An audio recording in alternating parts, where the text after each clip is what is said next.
Ini merupakan laga kedua atau yang terakhir bagi timnas wanita Indonesia di babak fase grup. Timnas wanita Indonesia juga dipastikan lolos ke semifinal Asian Cup Women.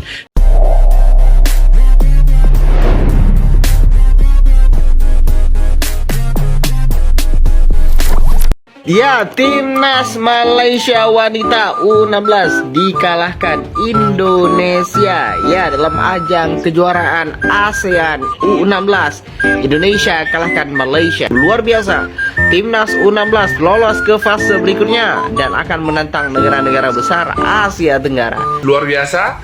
Dan tentu kita tahu mengalahkan Malaysia bukan hanya soal pertandingan, tapi ini soal harga diri, guys. Dan kita akan berjuang di semifinal, guys. Ya, luar biasa permainan dari pemain-pemain timnas wanita U16 Indonesia, guys. Dan terus dukung dan kita berdoa semoga timnas wanita U16 Indonesia bisa juara di turnamen kali ini, guys.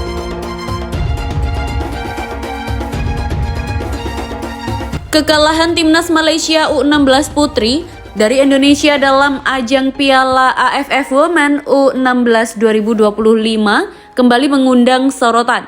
Indonesia tampil gemilang dan menaklukkan Malaysia dengan skor meyakinkan 3-1. Kemenangan ini mengantar Garuda Muda Putri sebagai juara grup dan memastikan satu tempat di babak semifinal. Hasil tersebut juga memperpanjang tren positif timnas Indonesia atas Malaysia dalam berbagai level dan kategori usia dalam beberapa tahun terakhir. Namun, hasil ini justru mengundang keheranan dari sejumlah pengamat sepak bola Malaysia. Ia menyatakan bahwa kekalahan demi kekalahan dari Indonesia menjadi tanda tanya besar bagi perkembangan sepak bola Malaysia. Sudah bukan rahasia lagi dalam beberapa tahun terakhir, tim-tim Malaysia baik putra maupun putri seringkali kalah dari Indonesia. Kita perlu bertanya, apa yang salah? Apakah dari segi pembinaan, strategi, atau mentalitas? Ujarnya. Lebih lanjut, ia pun menyoroti bahwa Indonesia kini tampak lebih siap dan terorganisir, terutama dalam level usia muda. Laga semalam jelas menunjukkan bagaimana Indonesia lebih dominan secara fisik dan taktik. Mereka bermain cepat dan agresif, sementara pemain kita seperti kehilangan arah, tambahnya. Sementara itu, dari kubu Indonesia, pelatih timnas putri U16 menyambut baik hasil ini dan memuji kerja keras anak asuhnya. Anak-anak bermain disiplin dan percaya diri, tapi ini baru langkah awal, kita belum boleh puas, ujarnya. Indonesia kini menanti lawan di semifinal yang akan ditentukan dari hasil pertandingan grup lainnya. Dengan tren performa yang terus menanjak, publik tanah air mulai berharap lebih terhadap peluang Indonesia untuk menjadi juara Piala AFF Women U16 2025. Perjuangan timnas putri Indonesia U16 atasi tekanan psikologis saat melenggang ke semifinal Piala AFF Putri U16 2025.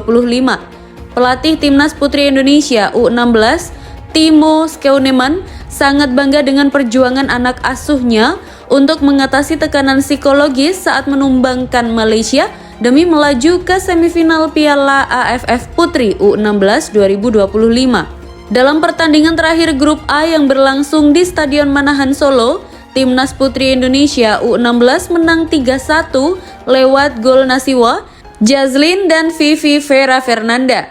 Berkat hasil ini, skuad Garuda Pertiwi menjadi pemuncak klasemen akhir Grup A dengan koleksi 6 poin dari 2 laga. Timo mengakui ini bukan pertandingan yang mudah karena Malaysia memberikan perlawanan yang sengit kepada anak asuhnya. Pertandingan yang berat buat kami karena Malaysia bermain dengan keras, untung saja tidak ada yang cedera. Mereka bermain sesuai kemampuan mereka dan berusaha keras dan itu menyusahkan kami, ujar Timo.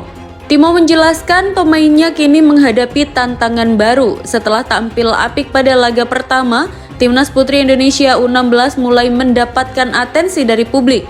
Menjadi pemain yang terkenal, kata Timo, merupakan pengalaman baru bagi anak asuhnya sehingga hal ini memberikan efek tersendiri bagi psikologis pemain. Imbasnya, Jazlyn Kayla Virial DKK jadi tak bisa bermain lepas pada pertandingan kedua. Timo berharap anak asuhnya bisa belajar untuk mengelola situasi semacam ini. Ditambah lagi para pemain karena mendapatkan atensi seperti itu saat melawan Timor Leste.